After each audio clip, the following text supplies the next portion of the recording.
morning, nursery. It's lovely to see you today. Today we're going to be reading a book called The Boy Who Unplugged the Sea.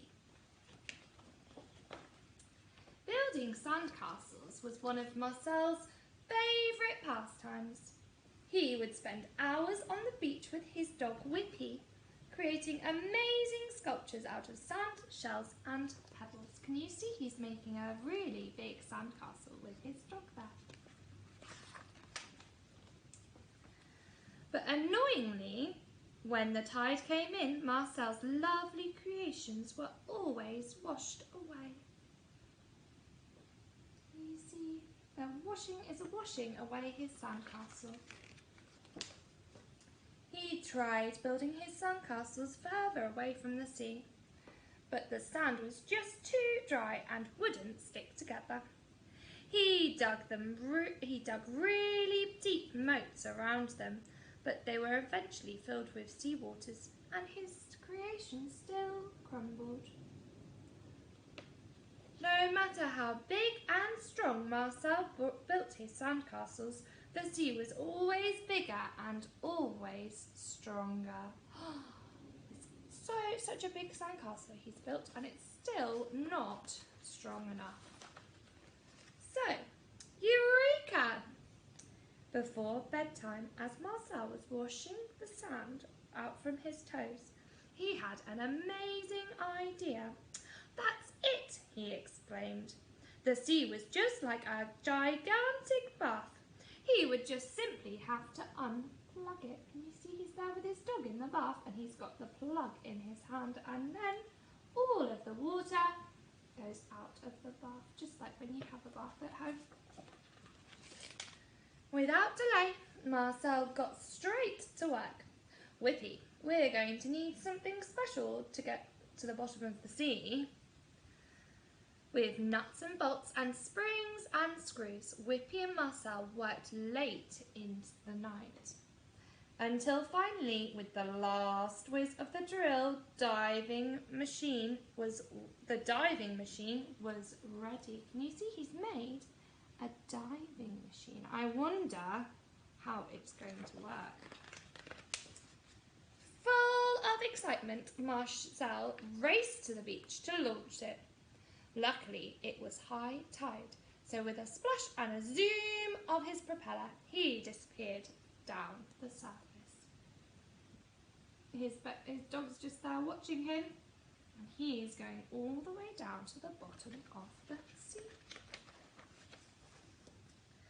Marcel travelled deeper and deeper down underwater, past all kinds of weird and wonderful sea creatures, until eventually he spotted the plug. The old chain was extremely heavy, and it took all of Marcel's strength to lift it to the surface.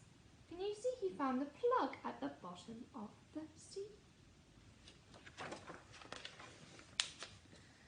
Back in the boat, Marcel attached the chain to his crane.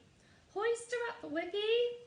Suddenly there was a loud gurgling noise, and as the plug came up, the sea started to disappear down a huge whirlpool. Can you see?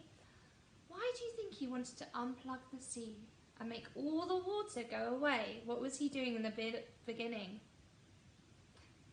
That's right, he was building sandcastles, and he wanted no more sea to wash away his sandcastles, did he?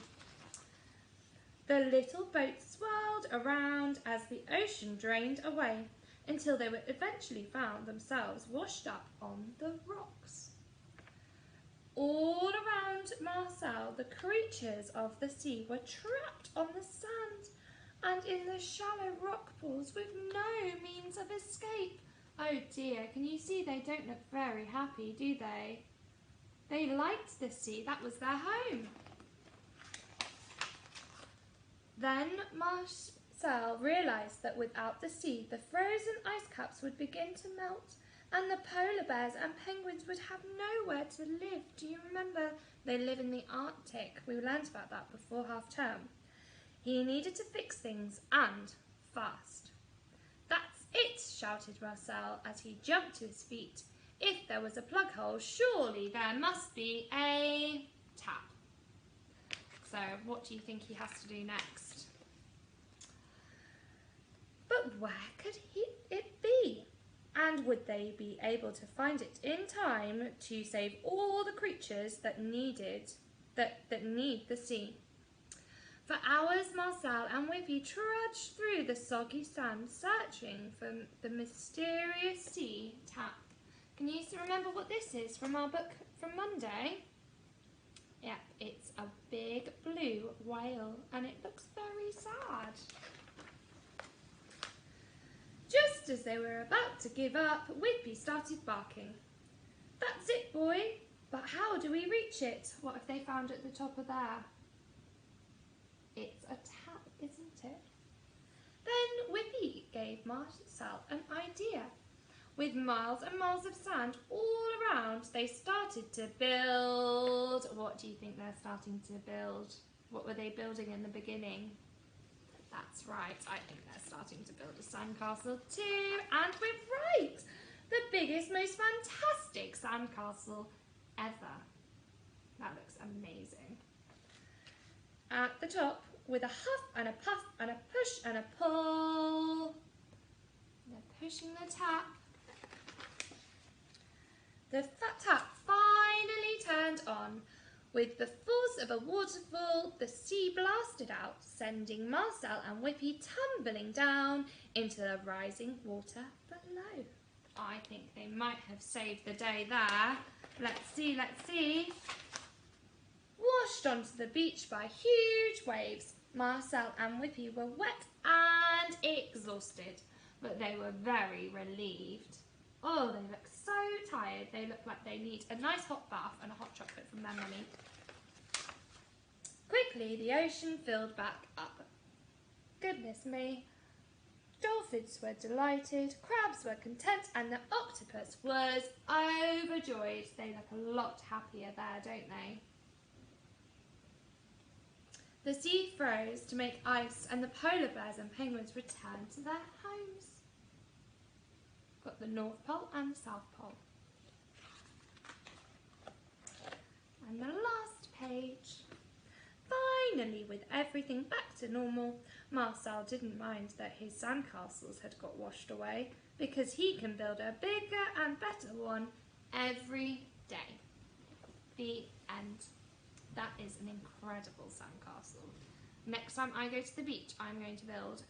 It's not going to look as good as that, but I'm going to try my best to build some sandcastles. When we're back in school, in only a couple of weeks, which I'm very excited about, we can try and make some sandcastles in the sand pit. That will be so much fun. It was lovely to see you today, and I hope you enjoyed the story, and I can't wait to see what you've all been up to on Tapestry.